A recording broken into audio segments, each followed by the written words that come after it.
YouTube மூலமாக ஆங்கிலம் படிக்கின்ற என் அருமையான மக்களே, இன்றைக்கு நாம் ஆக்டிவ் வாய்ஸ், பேசிவ் வாய்ஸ் பற்றி படிப்பதாக நேற்று நான் உங்களுக்கு சொல்லியிருந்தேன். இது பாடம் 42 என்று நினைக்கிறேன். பாடத்தை குறிக்க மறந்துவிட்டேன், மன்னிக்கவும். ஆக்டிவ் வாய்ஸ் என்றால் செய்வினை, பேசிவ் வாய்ஸ் என்றால் செய்யப்பாட்டு வினை. இப்படித்தான் நாம் தமிழிலே படித்திருக்கிறோம். ஆனால் செய்வினை என்பது செய்வது. நான் சாப்பிடுகிறேன், ஓடுகிறேன், நடக்கிறேன், எடுக்கிறேன், வெட்டுகிறேன், குத்துகிறேன் என்று. ஆனால் செய்யப்பாட்டு வினை என்று சொல்வதை விட செய்யப்படுகின்ற வினை என்று சொல்லப்படுவது நன்றாக இருக்கும்.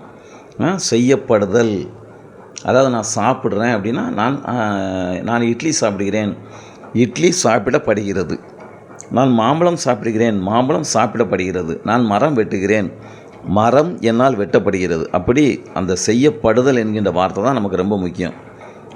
அதனால் இப்போது அந்த ஞாபகத்தோடு படிங்க. இன்றைக்கி நம்ம நிகழ்காலம் மட்டும் படிக்க போகிறோம். அதாவது சூத்திரம் 1, சூத்திரம் 2, சூத்திரம் 3, சூத்திரம் 4 ஆகிய 4 சூத்திரங்கள் மட்டும் படிக்க போகிறோம். ஏன்னா 5, 6, 7, 8 கடந்த காலம், 9, 10, 11, 12 எதிர்காலம். இப்போ நம்ம நிகழ்காலத்தை மட்டும் பார்க்க போகிறோம். நல்லா ஞாபகம் வச்சுக்கோங்க. அப்போ நிகழ்காலத்தில் சூத்திரம் 1 என்னது? I eat. 2 என்னது? ஐ ஆம் ஈட்டிங், கொண்டு வகை. ஐ ஹாவ் ஈட்டன், இருசொல் வகை, சாப்பிட்டு இருக்கிறேன். ஐ ஹாவ் பீன் ஈட்டிங், சாப்பிட்டு கொண்டே இருக்கிறேன், கொண்டே வகை இல்லையா? அப்போ பாருங்கள் சூத்திரம் ஐ ஈட் V1. ஒருமை வந்தால் ஹீ ஈட்ஸ், அவன் சாப்பிடுகிறான். ஐ ஆம் ஈட்டிங். பன்மை வந்தால் we are eating. He she it ஒருமை வந்தால் is eating, he is eating. இதெல்லாம் உங்களுக்கு நான் ஏற்கனவே மிக அருமையாக எளிதாக நடத்தியிருக்கிறேன். நீங்கள் அதை கண்டிப்பாக படிச்சிருக்கணும். படிச்சிருந்தால் உங்களுக்கு ஈஸியாக இருக்கும். அல்லது 1ஆம் பாடத்துலேருந்து மறுபடியும் படிங்க. நீங்கள் திரும்ப திரும்ப படிச்சிங்கன்னா தான் உங்களுக்கு ஈஸியாக இருக்கும். இப்போ நேராக ஆக்டிவ் வாய்ஸ், பேசிவ் வாய்ஸ்க்கு வரோம். இப்போ சூத்திரம் 1 நம்ம எப்படி கண்டுபிடிக்கிறது? V1 I eat, பன்மைக்கு.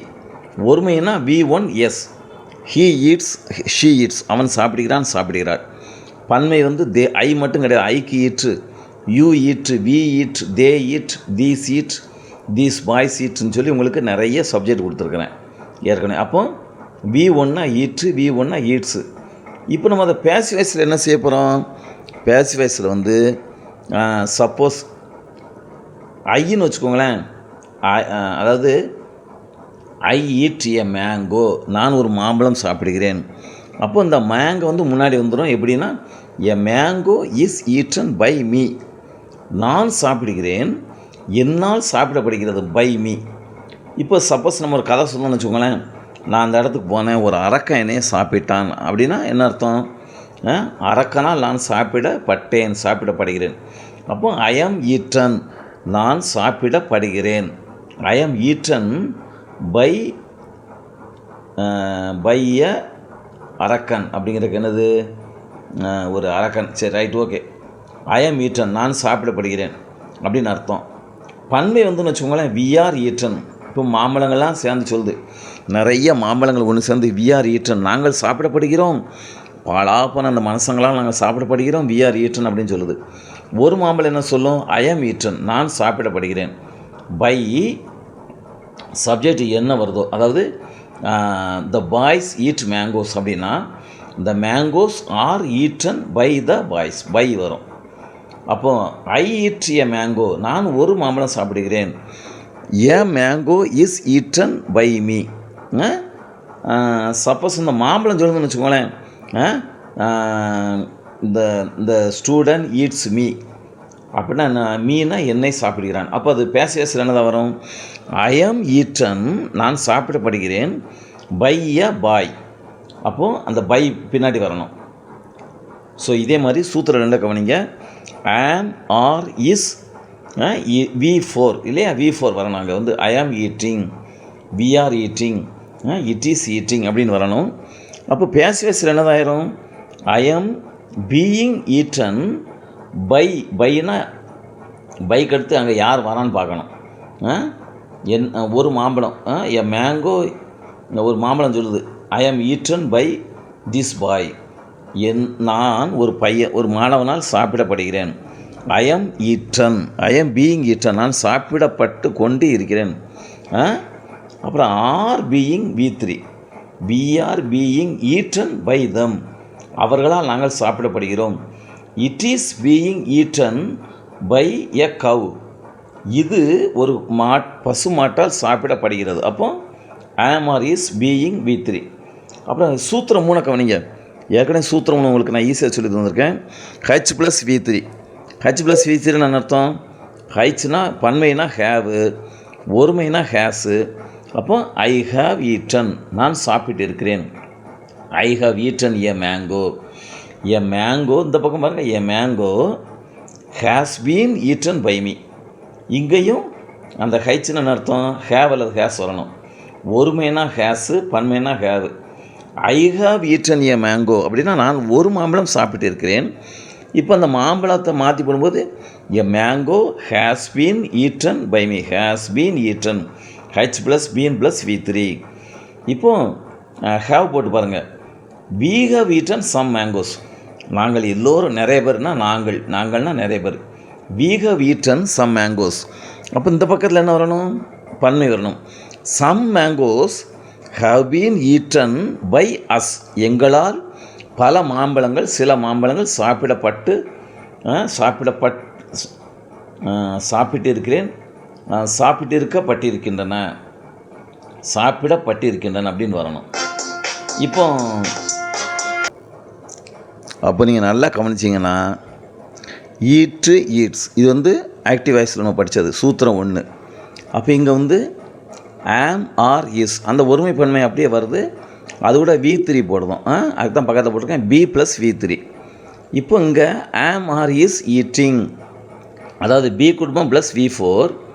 இங்கே வந்து B குடும்பம் ப்ளஸ் பீயிங். ஏன் பீயிங் வருது? இங்கே ஐஎன்ஜி வந்தது இல்லையா, ஐ ஆம் ஈட்டிங். அந்த ஐஎன்ஜி வந்ததுனால இங்கே வந்து B வந்து பீயிங்காக மாறுது. அப்போ ஐ ஆம் பீயிங் ஈட்டன், நான் சாப்பிடப்பட்டு கொண்டு இருக்கிறேன். we are being eaten, நாங்கள் சாப்பிடப்பட்டு கொண்டு இருக்கிறோம். இட் இஸ் பீயிங் ஈட்டன், அது சாப்பிடப்பட்டு கொண்டு இருக்கிறது. இப்போ ஹேவ் H + V3 நம்ம ஏற்கனவே படிச்சிட்டோம். அதே தான் அங்கே வருது. H + V3 நடுவில் மட்டும் பீன் வரும். அப்போது ஐ ஹாவ் ஈட்டன், நான் சாப்பிட்டு இருக்கிறேன் ஒரு மேங்கோ. இங்கே வந்து ஒரு மேங்கோ என்னால் சாப்பிட்டிருக்கப்பட்டிருக்கிறது. சாப்பிட்டிருக்கிறேன், சாப்பிட்டிருக்கப்பட்டிருக்கிறது, அவ்வளோதான். இப்போ அடுத்து பாருங்கள் சூத்திரம் 4. ஆக்டிவ் வாய்ஸ் உண்டு. ஐ ஹாவ் பீன் ஈட்டிங், நான் சாப்பிட்டு கொண்டே இருக்கிறேன், மழை பெய்து கொண்டே இருக்கிறது. ஆனால் இதுக்கு வந்து இல்லை, ஏன்னா அது இங்கிலீஷில் வந்து அவன் உருவாக்கலை. இப்போ நம்மளாக உட்காந்து யோசித்து ஒன்று உருவாக்கலாம். அதுக்கு வந்து ஒபாமா ட்ரம்ப்லாம் பெர்மிஷன் தருவாங்களான்னு தெரியலை. எனது வந்து அமெரிக்கன் இங்கிலீஷு, இங்கிலாந்து இங்கிலீஷ், நம்ம இஷ்டத்துக்கு உருவாக்க முடியாது. இப்போதைக்கு சூத்திரம் 4க்கு வந்து பேசிவ் வாய்ஸ் கிடையாது, சூத்திரம் 8க்கும் பேசிவ் வாய்ஸ் கிடையாது, சூத்திரம் 12க்கும் பேசிவ் வாய்ஸ் கிடையாது. ஏன்னா எல்லாத்துலேயும் அந்த ஹேவ் பீன் V4 வரும், அதனால் கிடையாது. அப்போது நீங்கள் வந்து ஞாபகம் வைக்க வேண்டியது 3 தான். V1 V1S, B குடும்பம் ப்ளஸ் V4, H + V3, இந்த 3க்கும் இதான். இதை நல்லா பார்த்துக்கோங்க, எழுதி வச்சுக்கோங்க தயவுசெய்து. இன்றைக்கு வந்து நிகழ்காலத்தை படிச்சிருக்கிறோம். இப்போ இதில் நீங்கள் கவனிக்க வேண்டிய ஒன்று என்ன அப்படின்னு சொன்னால், அதாவது நிகழ்காலம் வந்து நான் சாப்பிடுகிறேன் அப்படின்னா என்னால் சாப்பிடப்படுகிறது, நாங்கள் சாப்பிடுகிறோம், அவர்களால் சாப்பிடப்படுகிறது. அதாவது சப்ஜெக்ட் யார் வரா,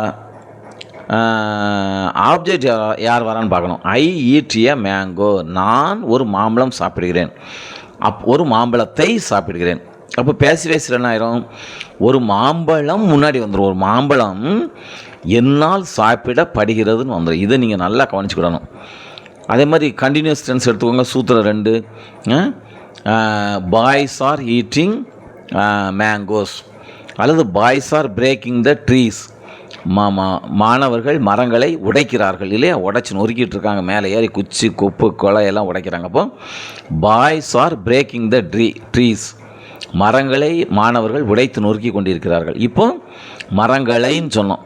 இப்போ பேசிவ் வாய்ஸ் என்ன ஆயிரும்? மரங்களை வந்து மரங்களாக மாறிடும். மரங்கள் மாணவர்களால் உடைத்து நொறுக்கப்படுகின்றன. அப்போ the trees are being broken by the boys அப்படின்னு வந்துடும். அடுத்தது வாங்க சூத்திரம் 3க்கு வாங்க. சூத்திரம் 3, I have eaten a banana, நான் ஒரு வாழைப்பழம் சாப்பிட்டு இருக்கிறேன். இப்போ மாற்றி போடுங்க, பனானா முன்னாடி வந்துடும். எ பனானா ஹேவ் வரக்கூடாது, ஏன்னா பனானா வந்து ஒருமை. அப்போ a banana has been eaten by me. அங்கே வந்து I have eaten a mango, இங்கே எ மேங்கோ அல்லது a banana has been eaten by me. இப்போ பன்மை போடுங்க. ஹீ ஈட்ஸ் மெனி பனானாஸ், அவன் நிறைய வாழைப்பழங்களை சாப்பிட்டு இருக்கிறான். சூத்திரம் 3, ஹீ ஹேஸ் ஈட்டன், H+V3 இல்லையா. இப்போ மாற்றி போட்டால் மெனி பனானாஸ், நிறைய வாழைப்பழங்கள், many bananas have been eaten by the boy, அதாவது அந்த மாணவனால் நிறைய வாழைப்பழங்கள் சாப்பிட்டு இருக்கிறான் இல்லையா. அப்போ சாப்பிட்டிருக்கின்றன அப்படின்னு வரும். ஸோ இதை நல்லா கவனிச்சுக்கிடணும். ஆக்டிவ் வாய்ஸ் பேசிவ் வாய்ஸ் வந்து ரொம்ப கஷ்டம் அப்படின்னு பல நினைப்பாங்க, கிடையாது. நீங்கள் அந்த சூத்திரங்களை மட்டும் கரெக்டாக ஃபாலோ பண்ணிக்கோங்க. நான் உங்களுக்கு சூத்திரம் எழுதி காட்டியிருக்கிறேன். V1னா ஈட், V1Sனா ஈட்ஸு. அப்போ அந்த பக்கம் என்னது வரும், பி குடும்பம் ப்ளஸ் V3, அவ்வளோதான்.